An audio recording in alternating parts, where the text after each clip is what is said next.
I'm Denise Otten, and in 2003, my baby Courtney, who was 7 years old at the time, was diagnosed with autoimmune hepatitis. When the doctors told me, I was devastated, and I cried so hard that I couldn't breathe right there in the office.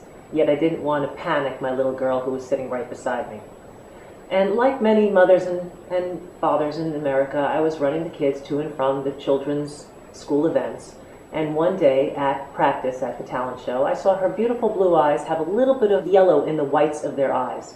So I ended up taking her to the doctor, and they told me she had autoimmune hepatitis 1 and would have to go on prednisone for a long time and a very strong immune suppressant drug called Imuran. I was, again, so shocked because I wasn't a heavy drinker at all. I was nutritionally oriented. And how could my baby have hepatitis? She was 7 years old. Where could she get this from? And I knew she could die. I knew this meant possible liver transplant. I wasn't a fool. I was very aware of what hepatitis could do to a body, and I couldn't believe a 7-year-old could contract it. I thought my life was over. As a matter of fact, I wished my life could be taken and she would be spared. So for 4.5 years, I had to listen to the doctor because I'd gone on the internet, and in 2003 there were no alternative remedies, holistic or otherwise. And I had to listen to the doctors and give her very high doses of prednisone and Imuran, which made, the prednisone, of course, as everybody knows, makes your body very, very overweight and very, very hairy. So for a 7- and 8-year-old, it was very upsetting to see your daughter transform from a beautiful, thin little girl to a very fat and hairy girl, and we had to nair her body so that she would feel normal. This wasn't easy to do, and I had to do it every day for 4.5 years. Subsequently, after the 4.5 years were over, we went back to the doctor and he said, "Oh, it's not working. The protocol has to be changed. We have to give her alternative meds." Now, I wasn't a fool. My husband and I knew what alternative meds meant.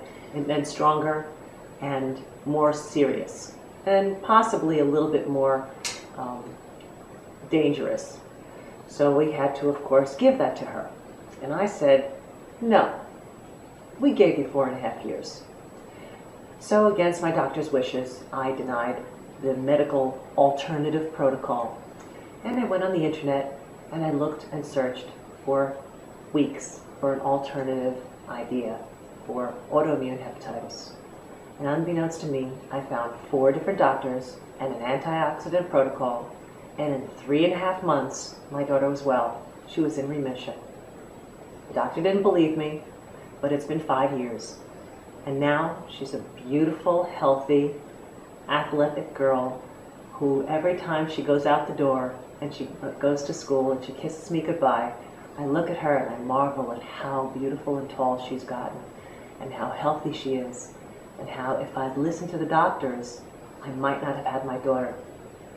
So I wrote this book, Curing Courtney, so that everyone in the world could find out, how did I actually do this? How did I find an antioxidant protocol that reversed her autoimmune hepatitis at 12 years old?